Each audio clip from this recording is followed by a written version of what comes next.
Hashras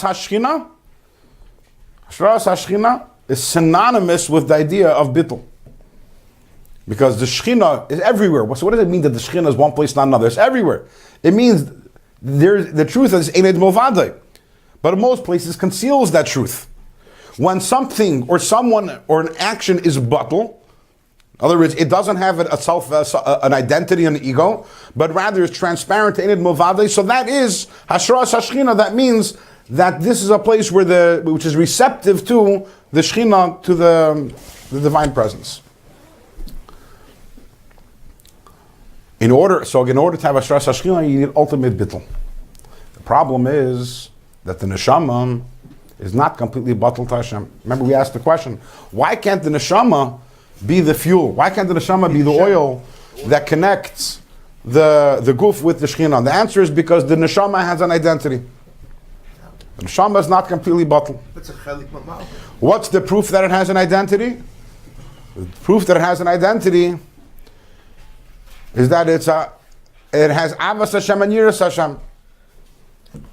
And as Alter Rebbe says, yesh misha oyev and yesh misha yareh.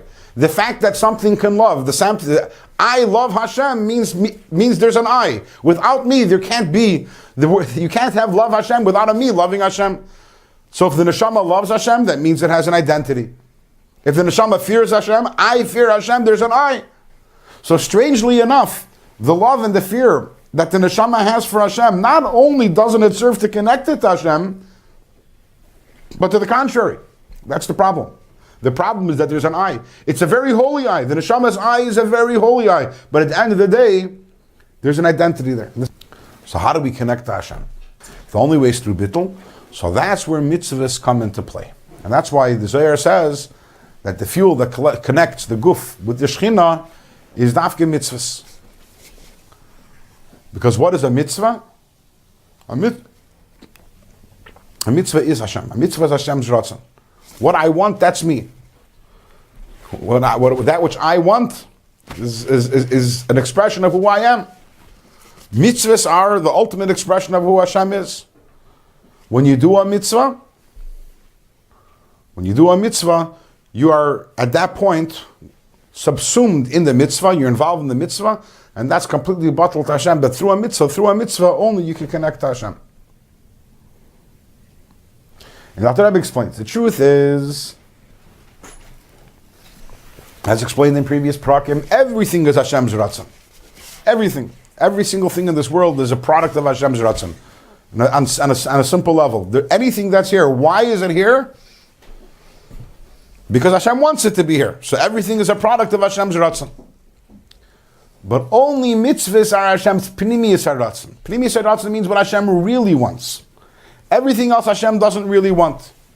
It's called chitzoniyus haratzon. We've discussed this on many occasions. Chitzoniyus haratzon means I schlep around and I work all day and I do that, but that's not what I really, really want to do. I'm doing that because I want the paycheck. And paycheck, right?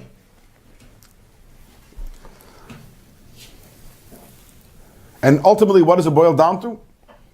I want to support my family. I want to have what to eat. That's what I really, really want. That's the pnimiyus haratzon. What is Hashem's pnimiyus haratzon? Is Yidden doing Torah mitzvahs. That's pnimiyus haratzon. Everything else is chitzoniyus haratzon. In pnimiyus haratzon is where Hashem is revealed. What does Hashem want? Where is He in His pure, unfiltered state? Here's what I want. That's Torah mitzvahs. Everything else Hashem is hidden. In simple words, when I go and I give tzedakah, that is Hashem's will, and there's no concealment over there. This is Hashem's will, but looking at it, you'd have no idea. You have any idea that this is Hashem's ratzon? If you learn enough chassidus, you know it. But when you're doing a mitzvah, what are you doing? You're doing Hashem's ratzon. That is the ultimate bittul to Hashem. You can have a person who's holy and who's spiritual, and learns a lot of Kabbalah and has love of Hashem and fear of Hashem, but has absolutely no connection to Hashem. Because connection to Hashem is being in tune with Hashem's unity. And not only understanding Hashem's unity, but being part of that unity. And then you have a person who does a mitzvah, a simple mitzvah, but the mitzvah is done. And he's not such a holy person, he's not such a refined person, he's not a big tzaddik. And that person is absolutely connected to Hashem. He's at this moment a vehicle for the Shekhinah because he is doing an act which is batal to Hashem. It's not about me, it's about Hashem. I am doing what Hashem wants.